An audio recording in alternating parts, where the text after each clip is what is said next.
Hello viewers, দেখছেন iPhone take Bangla আর আমি রাজরাজীব আছি আপনার সাথে। ভিউয়ার্স, আইফোন ব্যবহার করা তখনই সহজ হয় যখন আপনি আইফোনকে প্রপারলি ব্যবহার করতে পারবেন, আইফোনের কঠিন কাজগুলো সহজভাবে করতে পারবেন। আর এজন্য অবশ্যই আপনার আইফোনের যে টিপস অ্যান্ড ট্রিক্স রয়েছে এগুলো আপনাকে জানতে হবে। এগুলো যদি সব কিছুই আপনার আয়ত্তে থাকে তাহলে আপনি খুব ইজিলি আইফোন ব্যবহার করতে পারবেন এবং ধীরে ধীরে আইফোনের প্রেমে পড়ে যাবেন। আজকের এই ভিডিওতে এমনই কিছু ট্রিক্স শেয়ার করব যেগুলো আপনি আইফোন দিয়ে খুব সহজে করতে পারবেন, যা হয়তো অনেকেই জানেন না। আশা করব এই ভিডিওটি আপনাদের কাছে অনেক ভালো লাগবে, কেননা এই আইফোন টিপস অ্যান্ড ট্রিক্স এই রিলেটেড ভিডিওগুলো আপনাদের কাছ থেকে সবচেয়ে বেশি ভিউ পেয়েছে এবং আপনারা অনেকেই রিকোয়েস্ট করছেন এই রিলেটেড ভিডিওগুলো বেশি বেশি তৈরি করার জন্য। চলুন আজকের এই ভিডিওটি শুরু করা যাক। আইফোনের ডিসপ্লেতে টাচ করে বিভিন্ন অ্যাপ ওপেন করা যায়, অনেক কাজই করা যায়, বাট আইফোনের পেছনেও যদি আপনি ট্যাপ করেন বা টাচ করেন সেই ক্ষেত্রেও কিন্তু আপনার আইফোনটি কাজ করবে। বিশেষ করে আপনার ফোনের পেছনে যে অ্যাপেল লগো দেওয়া রয়েছে এই লগোতে আপনি যখন টাচ করবেন আপনার ডিভাইসটি কাজ করবে। এজন্য আপনাকে আপনার ফোনের সেটিং অ্যাপে যেতে হবে, এরপর এখান থেকে অ্যাক্সেসিবিলিটি যেতে হবে, এরপর এখান থেকে টাচ অপশনে যেতে হবে। একেবারে নিচের দিকে আসলে ব্যাক ট্যাপ নামে একটি ফিচার পাবেন। এখানে ডাবল ট্যাপ যে প্রথম অপশন রয়েছে এটাতে যাবেন এবং এখান থেকে ধরেন আমি ক্যামেরা সেট করে দিলাম। যদিও এখানে অনেক অপশন রয়েছে, এখান থেকে যে কোনো অপশন আপনি ব্যবহার করতে পারেন। এরপর ট্রিপল ট্যাপে গেলাম এবং এখানে অনেক অপশন রয়েছে। ধরেন আমি এখান থেকে লক স্ক্রিন যে অপশনটি রয়েছে এটা সিলেক্ট করে দিলাম। এরপর এখান থেকে বের হয়ে আসলাম। এরপর নেক্সটে যখন আমার ফোনের পেছনে অ্যাপেল লগো দেওয়া অপশনটি রয়েছে এখানে পরপর দুইবার ট্যাপ করব, মানে ডাবল ট্যাপ করব এবং ট্যাপ করার পর দেখেন এখানে আমি যেহেতু ডাবল ট্যাপে ক্যামেরা ওপেন বা ক্যামেরা সিলেক্ট করেছিলাম তাই দেখেন পরপর অ্যাপেল লগোতে দুইবার ক্লিক করার পরে কিন্তু সেই ক্যামেরা অ্যাপটি অটোমেটিক ওপেন হয়ে যাচ্ছে। আমাকে কিন্তু আর কোনো ক্যামেরা অ্যাপে টাচ করে অ্যাপ ওপেন করতে হচ্ছে না। আবার ধরেন আপনি সেই অ্যাপেল লগোতে পরপর 3বার ট্যাপ করবেন, সাথে সাথে স্ক্রিন লক হয়ে গেছে, কারণ আমি যখন ট্রিপল ট্যাপের সেটিং থেকে লক স্ক্রিন সিলেক্ট করেছিলাম সেই সাথে 3বার টাচ করার সাথে সাথেই কিন্তু এটা লক হয়ে যাচ্ছে। তো এরকম অনেক সেটিং রয়েছে এবং সেই ক্ষেত্রে ডাবল ট্যাপে অনেকগুলো সেটিং রয়েছে, আপনি আপনার মন মতো যে কোনো সেটিং ব্যবহার করতে পারবেন। ট্রিপল ট্যাপেও অনেকগুলো সেটিং রয়েছে, আপনার ইচ্ছে মতো যে কোনো সেটিং করতে পারবেন, সেট করে নিতে পারবেন। এরপর যখন ডাবল ট্যাপ করবেন আপনার নির্ধারিত যে সেটিং সেট করা থাকবে সেটা কাজ করা শুরু করবে।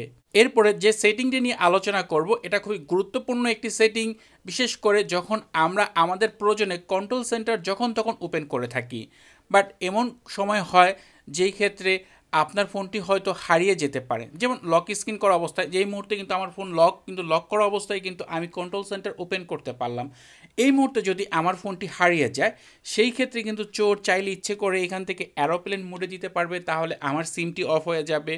এরপর আমার মোবাইল ডেটা বলেন, ওয়াইফাই বলেন, এগুলো যদি অন থাকে সেই ক্ষেত্রে এগুলো অফ করে দিতে পারে এবং ডো নট ডিস্টার্বও অ্যাড করে দিতে পারে।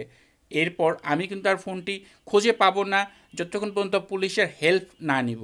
তো এরকম সেটিং একটা রয়েছে যা আপনি করে নিলে চোর কখনোই আপনার কন্ট্রোল সেন্টার ওপেন করতে পারবে না। এই জন্য সেটিংস যাবেন, এরপর ফেস আইডি অ্যান্ড পাসকোড অপশনে যাবেন, আপনার ফোনের যে পাসকোড রয়েছে সেটা দিবেন, দেওয়ার পর এই face ID and passcode option আসবে এবং এখানে একটু নিচের দিকে আসলেই আপনি এখানে কন্ট্রোল সেন্টার নামে একটি অপশন পাবেন। এই কন্ট্রোল সেন্টার যেটা অন করা রয়েছে এটা অফ করে দিতে হবে এবং অফ করে দেওয়ার পর আপনি যখন আপনার কন্ট্রোল সেন্টার ব্যবহার করতে চাইবেন লক স্ক্রিন থাকা অবস্থায় সেটা কিন্তু আর ওপেন হবে না।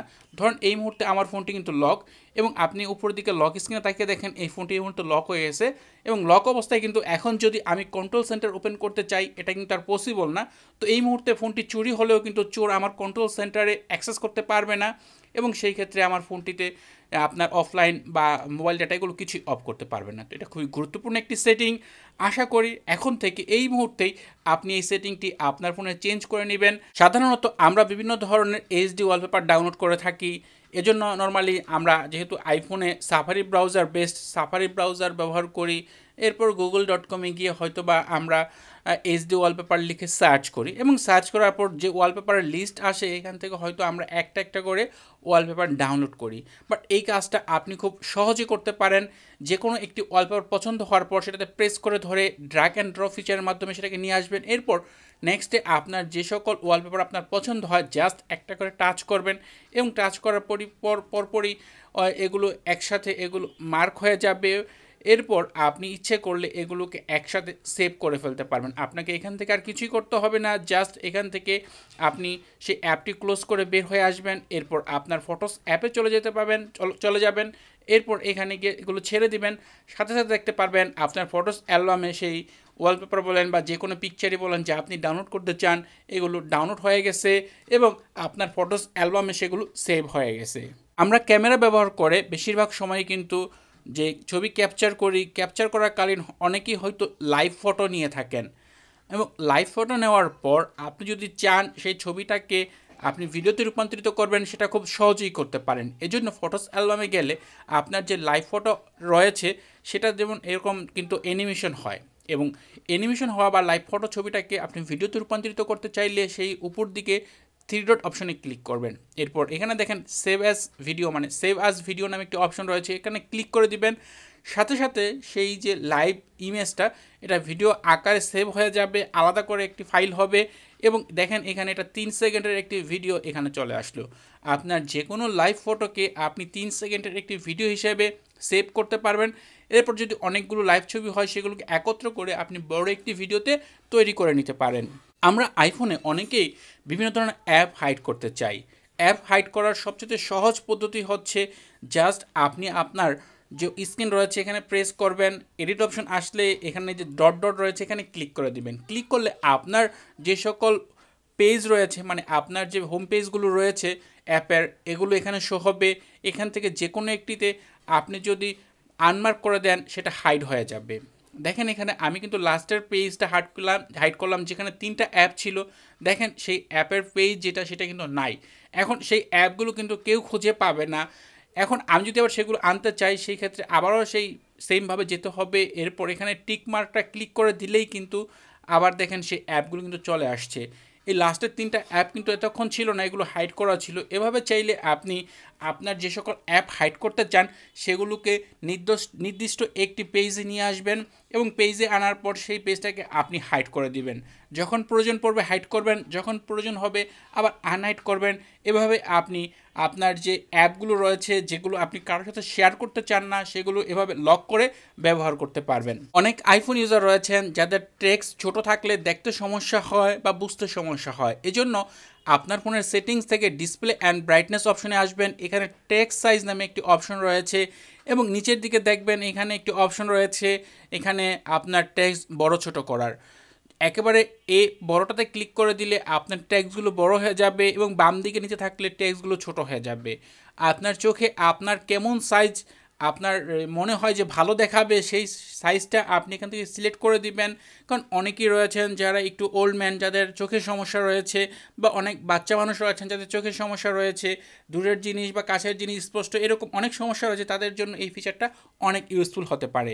এখানে আরও একটি ইউজফুল ফিচার রয়েছে, এজন্য এই টেক্সট সাইজ থেকে ব্যাক করবেন এবং ব্যাক করার পর এখানে দেখেন বোল্ড টেক্সট নামে একটি ফিচার রয়েছে। এটা ডিফল্টভাবে অফ করা থাকে, আপনি যদি অন করে দেন তাহলে দেখতে পারবেন আপনার ফোনের যে সেটিং যে লেখাগুলো রয়েছে ডিফল্ট যে সকল লেখা রয়েছে সেগুলো বোল্ড হয়ে যাবে। এরপর আপনার লেখাগুলো একটু মোটা হবে এবং সেটা যে শুধু এই সেটিংয়ের জন্য তা না, আপনি যেই অ্যাপই ওপেন করেন না কেন সব অ্যাপের লেখাই কিন্তু এরকম মোটা হবে। আপনি ফেসবুকে যাবেন, ফেসবুকের লেখা মোটা হবে। আবার আপনি যদি আপনার টেক্সটের সাইজ বড় করে নেন সেটা শুধু এখানে না, আপনি যে সকল অ্যাপ ওপেন করবেন সেগুলোতেও কিন্তু বড় শো হবে। ফেসবুক ব্যবহার করবেন, ফেসবুকে বড় বড় লেখা দেখতে পাবেন। অনেক সময় আমরা গুরুত্বপূর্ণ অনেক কাজে ব্যস্ত থাকি, সেই ব্যস্ত থাকাকালীন আমরা চাই না কেউ আমাদের ডিস্টার্ব করুক, কোনো ধরনের মেসেজ আসুক বা কোনো ধরনের অ্যাপ থেকে আমাদের নোটিফিকেশন আসুক। তো এর জন্য আপনি কন্ট্রোল সেন্টারে যাবেন, ফোকাস মুডে যাবেন, এরপর ডো নট ডিস্টার্ব নামে একটি অপশন রয়েছে, জাস্ট এটাতে টাচ করে দিবেন তাহলে এটা অন হয়ে যাবে। এবং এই ডো নট ডিস্টার্ব অন থাকাকালীন আপনি যে সকল আপনার ফোনে যে সকল কল আসবে, মেসেজ আসবে বা নোটিফিকেশন আসবে, আপনার ফোনটি সাইলেন্ট মোডে চলে যাবে। এবং দেখেন এখানে উপর দিকে টাইমের পাশে কিন্তু একটা চাঁদ আকৃতির একটা আইকন চলে আসছে। যতক্ষণ পর্যন্ত আপনার ফোনে do not disturb mode active থাকবে ততক্ষণ পর্যন্ত এই আইকনটা এখানে শো হবে। আপনি যদি do not disturb mode off করে দেন তাহলে এটা চলে যাবে। এর মানে আপনি এটা দেখে বুঝতে পারবেন যে আপনার ফোনটি এখন সাইলেন্ট মোডে রয়েছে, কোনো ধরনের ভাইব্রেশন হবে না, রিং হবে না। আপনার ফোনে কেউ কল আসলে বা মেসেজ করলে ফোনটি সাইলেন্ট মোডে থাকবে, পরবর্তীতে আপনি সেটা দেখতে পারবেন। iOS 16 লক ফিচারের কারণে আমরা বিভিন্ন ধরনের অনেক ওয়ালপেপার ব্যবহার করে থাকি এবং এগুলো দেখা যায় একটার পর একটা সেট করতেই থাকি।